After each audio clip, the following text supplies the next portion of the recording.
This is the Chad Factor, coming at you live from YouTube of the Chad Factor, host of the Chad Factor on TalkShoe Radio. I'm here to discuss a show that happened 2 weeks ago between Christelyn, Karazin, and Equazi, of what was supposed to be this, but it ended up being something else. And I had criticisms from both Mr. David Carroll and Mrs. Christelyn Karazin, and I will address them both. But I want y'all to listen to a voice message that a certain Mr. Carroll sent me, so here we go. Brother, this is the second and last time that I'm going to try to get in contact with you because what I'm about to tell you in this message, I wanted to tell you over the phone. I didn't really want to leave you a message. That's how men handle stuff. When they have a problem with another man, they approach it. And I have a problem with the way you handled that entire situation yesterday. And I left you a text, and it's surprising to me that you couldn't return the call from that text, because that's normally what men do. When they know that there's a problem, they confront the issue. And I told you what the problem was. It was weak for you to sit there and let that female talk about Jerry without checking her. And it was weak for you to sit there on the phone and allow the woman to talk about me. Now, you know I was on the line. If you didn't want to check them, all you had to do was just put me on. I took care of my own stuff. But you sit there and let them talk and not allow me to respond, that's weak. It was weak for you to hang up on that big JX guy because he's sitting there talking about that effort. And you allowed his phone to go on and on talking about me. And again, you knew I was on the phone. All you had to do was put me in, and I would take care of that. That's weakness, dude. I don't deal with weak guys.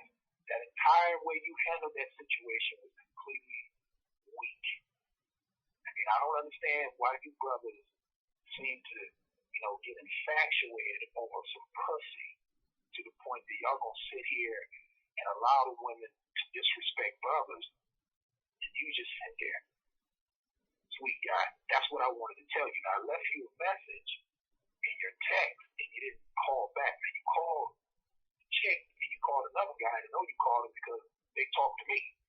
But now, when I confronted you and left you a message letting you know what I had a problem with, you're not even man enough to return a call and say, hey, look, brother, you're right about this. This is the second time I call you. This is the last time I'll call you. I'm done with it. Now, the reason I didn't answer your initial text message is because I actually went to sleep after the show, and the second time I was in college doing work, and I have a test due. I have a test to do, so that's why I was studying. But to your defense, you did say that it was wrong of me to let the other woman, I believe her name is Lynette from Nevada, to speak too long. I was trying to let her have her freedom of speech, but at the same time, she was not the initial guest, neither were you. It was between Christelyn and Equazi. And yes, I did know you were going to call in, Mr. David Carroll, but I did not know you were going to ambush and not add to the conversation.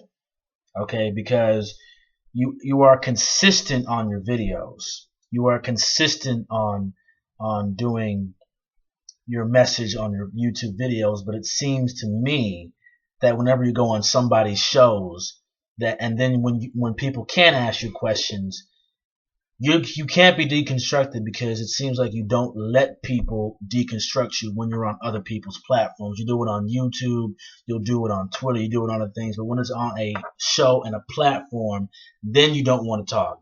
You did it twice on my show. Well, actually, yeah, it was about twice on my show, when I had you, and then when I had you, Equazi, and Painless, and then, you're angry with me just because I didn't let you talk that long, even though I did let you have a say-so. Okay? So that's just me. You keep talking about we shouldn't give out homonym attacks. We shouldn't attack each other, and I agree with you. But you're calling people Charlie Brown Negroes. We're obsessed with some vagina. Okay, you keep saying this, but this isn't what. If what you're going to say in your videos is how you prove your points, I hope you use the same thing you use in court, in a court of law. because you are not being consistent when it's on other people's platforms. Okay. Now, as for Mrs. Christelyn Karazin, okay, what I should have done with you, madam, was say that this is my platform, this is the chat factor. I don't cater to you, Miss Christelyn Karazin, or David Carroll. People can say whatever they want to, as long as they don't threaten to hurt, harm, or harm anybody, or try to use personal business to attack them. Okay, and um, you had to defend what you wanted to say. David Carroll came off like that. I understand, but you have to understand there are people worse than David Carroll who will literally outblown call you a bed wench, call you a hoe, call you a B word. You have to know how to defend yourself doing that, because if you have a platform and knowing people will disagree with your platform, you have to have a little bit of tough skin, a tough heart. And if you can't do that, you might as well get off YouTube and stop doing your platform if you can't handle the heat, Miss Christelyn Karazin. And I just think overall that, I mean, you were deflecting from what Equazi was asking. You answered some questions good, you answered some questions, like you said, we had a good hour and 40 minutes to have a dialogue and conversation, which was fine, but you just keep being disingenuous because you keep saying that you want black women to date everybody or date other races. But when I go to your Google Hangouts, when I go to your Beyond Black and White page, it seems to me the majority of the time it's a black woman with white men. Okay? So people can have their free speech on my show. It was up to you to defend what you thought was right. David should have came better. Okay, I get that point, but at the same time, this is your platform. You're on my platform. You have to answer questions. You have to answer what people are saying to you and defend your position. Since you hung up, people can look at that as weak.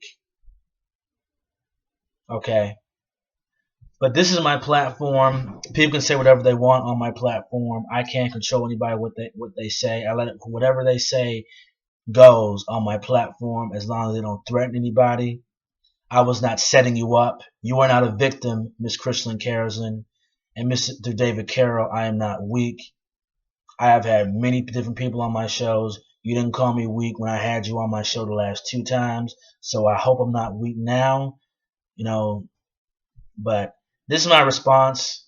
Both of them are saying the same thing, that I was weak and didn't defend them. Both of them seem to be egotistical, thinking that they will have the say so the whole time. But this is the chat factor. Anything says goes. Everybody will have an equal platform. But in David's defense, well, not in David's defense, sorry, but in the defense of my critics, it should have been just between Equazi and Christelyn. And I should have just let people call in to ask questions. I shouldn't have let the other women talk in the show, and I really shouldn't have let David really have that long talk, because it is between Equazi and Christelyn on my show. This is the Chad Factor's response to that show, and this is the only time I'm going to respond to it. David, keep up with your message, but you have to be consistent. Christelyn Karazin, you have right to your free speech, but stop being intellectually disingenuous. Thank you.